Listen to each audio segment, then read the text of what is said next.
चला तर रेसिपीला सुरुवात करूया। शेवभाजी बनवण्यासाठी मी इथे जाडी शेव घेतलेली आहे।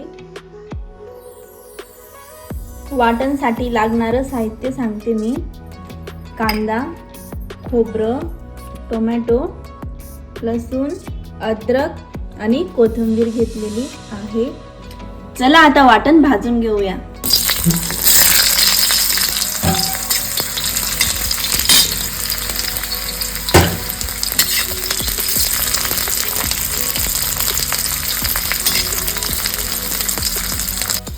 कांद्याला छान तांबूस रंग येईपर्यंत कांदा भाजून घेऊ।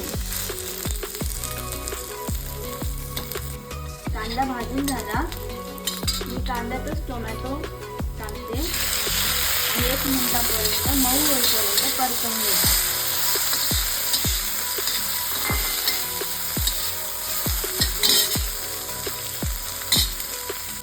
कांदा टोमॅटो भाजून झालेला आहे। आता आपण काढून घेऊया।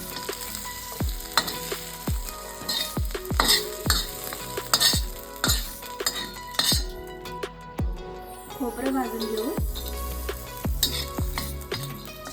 खोबऱ्यालाही छान तांबूस रंग येईपर्यंत भाजून घेऊ।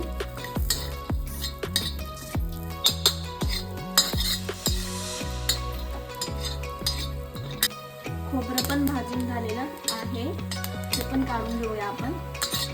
गॅस बंद करते मी।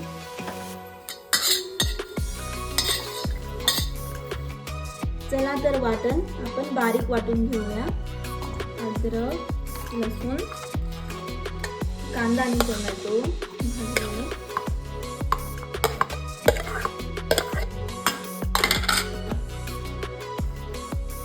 खोबरं आणि कोथिंबीर।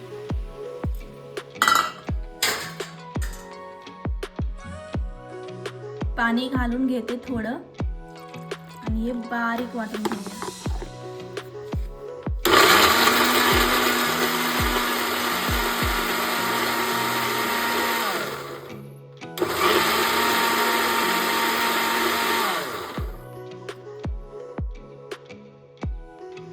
वाटण तयार झालेलं आहे। मी इथे अर्धी वाटी तेल घेतलेलं आहे। तुम्हाला जर तरी हवी असेल तर तेल जास्त प्रमाणात वापरा। फोडणी देऊन घेते। मोहरी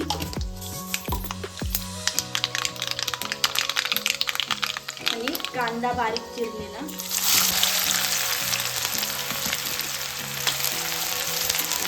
कांदा छान परतू द्यायचा।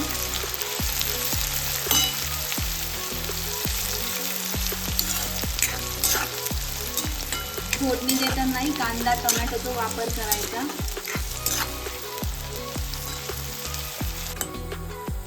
कांदा मऊ झाला, टोमॅटो टाकते।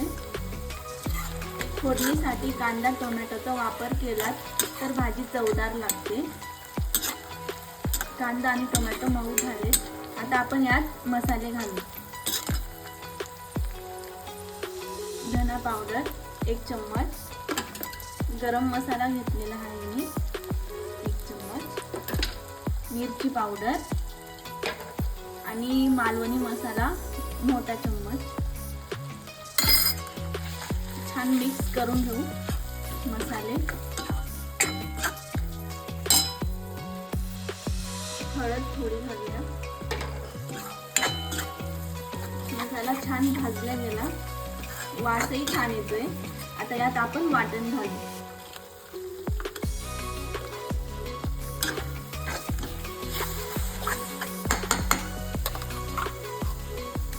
वाटण घालून भाजून घेऊया।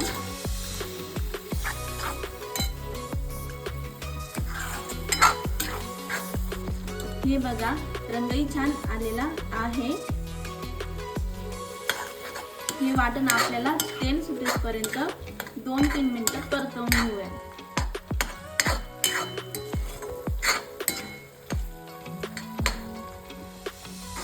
हे बघा तेलही छान सुटलेलं आहे। आता आपण यात पाणी घालूया।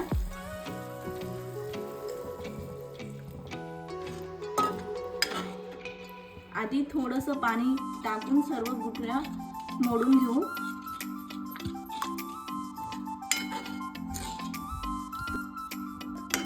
शेवभाजी जास्त घट्ट करायची नाही, त्यात अजून थोडंसं पाणी घालूया, कारण की शेव टाकल्यावरती अजूनही भाजी घट्ट होते. चवीप्रमाणे मीठ घालूया. मीठ घालून याला मिक्स करूया आणि मंद आचेवर याला 5 ते 6 मिनिटं उकळून घेऊया. 5 ते 6 मिनिटं उकळून झालेलं आहे. आता आपण यात शेव टाकूया. बघू शकता तुम्ही, कलरही छान येतोय, तरी छान आलेली आहे.